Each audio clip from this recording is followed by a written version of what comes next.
Hello 12th class. बेटा हम लोग 29 चैप्टर पढ़ रहे थे। उसमें हम लोगों ने अभी तक बजट के बारे में पढ़ा और उसके बाद मैंने आपको बताया था कि आज हम घरेलू हिसाब किताब या हाउस होल्ड अकाउंट के बारे में पढ़ेंगे। बच्चों ये क्यों ज़रूरी है? एक्चुअली में होता क्या है कि हम लोग जानते हैं कि हमारे परिवार की आय सीमित होती है, इसलिए हमारे को हर चीज़ पर ध्यान से खर्चा करना चाहिए।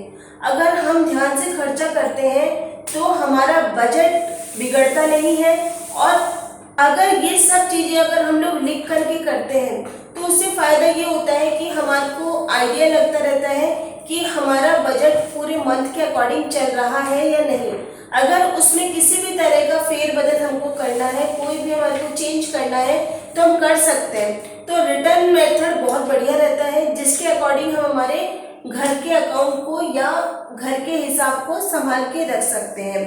बच्चों हम क्यों करें, इसकी क्या नीड है हमारे को कि हम हमारे हाउस होल्ड अकाउंट को करें या घरेलू हिसाब किताब रखने की आवश्यकता यह होती है कि बच्चों इसमें सबसे बड़ी बात है कि हमारा जो मनी मैनेजमेंट हो जाता है, जो हमारा पैसा आता है उसको हम पूरे महीने में अपने अकॉर्डिंग, अपनी फैमिली के अकॉर्डिंग हम उसको लगा सकते हैं। दूसरा, हमारे को ये नॉलेज में रहता है कि किस समय पर कौन सा काम करना है, कौन सा खर्चा हमारे को करना है। तीसरा, इस बात पर ध्यान रखते हैं हम लोग कि हमारे जो अनावश्यक खर्चे हैं जिनको हम लोग रोक सकते हैं, ठीक है।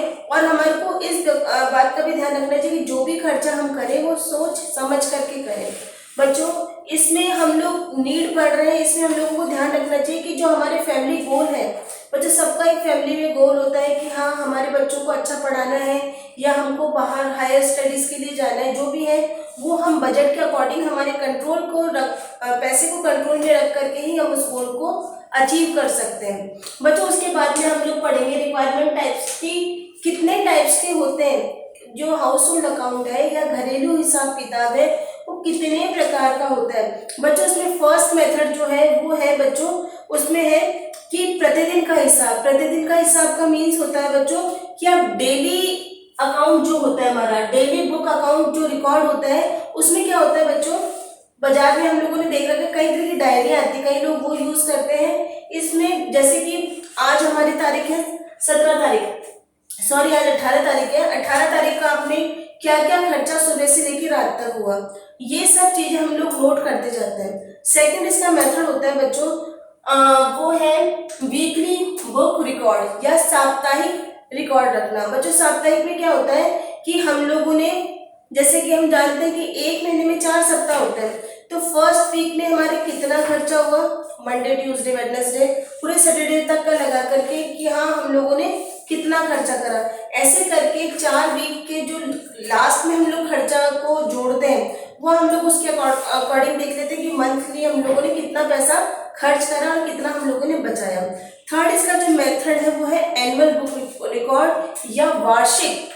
बच्चों वार्षिक में क्या होता है कि हम लोग देखते हैं कि हम लोगों को कितना कितना कब कब कौन कौन सा खर्चा होता है। जैसे बच्चों की मई जून होता है, मई जून में हमारी छुट्टियां आ जाती है तो हमारे घूमने का खर्चा होता है या कहीं आने जाने का होता है। तो ये सब चीजें हम लोगों को ध्यान देते हैं कि जनवरी में कितना खर्चा करना है, किस पर करना है, ठीक है। तो इन सब चीजों का हम लोग ध्यान रखते हैं कि जनवरी से लेकर दिसंबर तक का हम लोग को आइडिया रखते हैं रफली कि हाँ इस महीने में हमारे को इतना खर्चा हो सकता है या जरूरत पड़ सकती है। जैसे घर में कोई फंक्शन है, कुछ भी है, तो उसके लिए हम अपना किसी महीने में कम करके उस महीने में हम खर्चे को ज्यादा कर सकते हैं।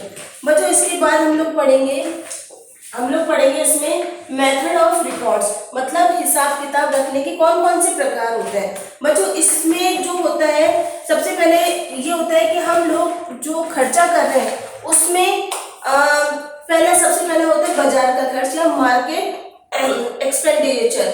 उसमें क्या होता है बच्चों कि हम लोग बाजार से सबको सामान आता है हमारा, कि वो सामान कितना कितना कब कब कहाँ से आ रहा है और कितने रुपए में आ रहा है, उन सबका हमारे को रिकॉर्ड रखना चाहिए ताकि हमारा मिसमैनेजमेंट नहीं हो, ठीक है। जो भी हम बाजार से सामान लेकर के आते हैं कि जैसे फल सब्जी राशन का सामान जो भी है उन सबका हमारे को रिटर्न में हमारे को हिसाब रखना चाहिए। सेकंड है बच्चों रिकॉर्ड ऑफ मिल्क या दूध का हिसाब। दूध का हिसाब बच्चों डेली हमारे दूध आता है, किसी के डेयरी से आता है, किसी के दूध देने वाले आते हैं, तो जो भी है कि आपने किस दिन कितना दूध लिया या नहीं लिया या ज्यादा दूध लिया, तो इन सब का रिकॉर्ड हम लोग डेट वाइज रखना चाहिए। ताकि लास्ट में, महीने के लास्ट में हम जब उसका हिसाब करें तो हमारे को किसी भी तरह की कोई प्रॉब्लम ना हो।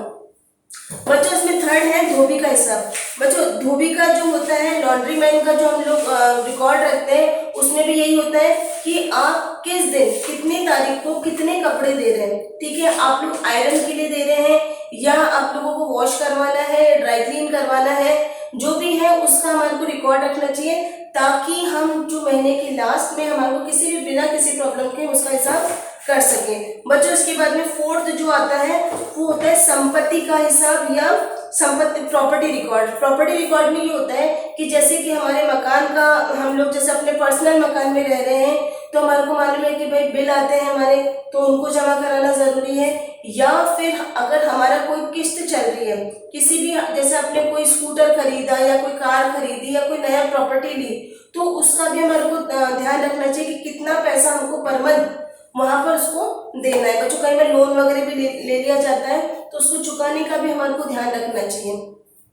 बच्चों नेक्स्ट पॉइंट है इसमें बीमा या अन्य खर्च। बच्चों एक्चुअली में क्या होता है कि जो हम लोग LIC वगैरह जो कराते हैं, वो जब हमारे पास सेविंग हम लोग बचा लेते हैं तो उस पैसे को अच्छी जगह हम लोग इन्वेस्ट करते हैं। ठीक है, तो उसको इन्वेस्टमेंट जब करते हैं तो ये बहुत लंबा समय के लिए होता है, तो इसके लिए पर मंथ या 6 मंथ में जो भी हमारे हम लोग उसका टाइम पीरियड रखते हैं, उसी के अकॉर्डिंग हमारे को पैसे जाकर के उनकी किस्त वहाँ पर जमा करानी पड़ती है कि हाँ हमारे को इतने पैसे वहाँ देने हैं। तो इन सब का रिकॉर्ड होता है, तभी हमारा बजट हमारे अकॉर्डिंग जो हम बना रहे हैं वैसे चल सकता है।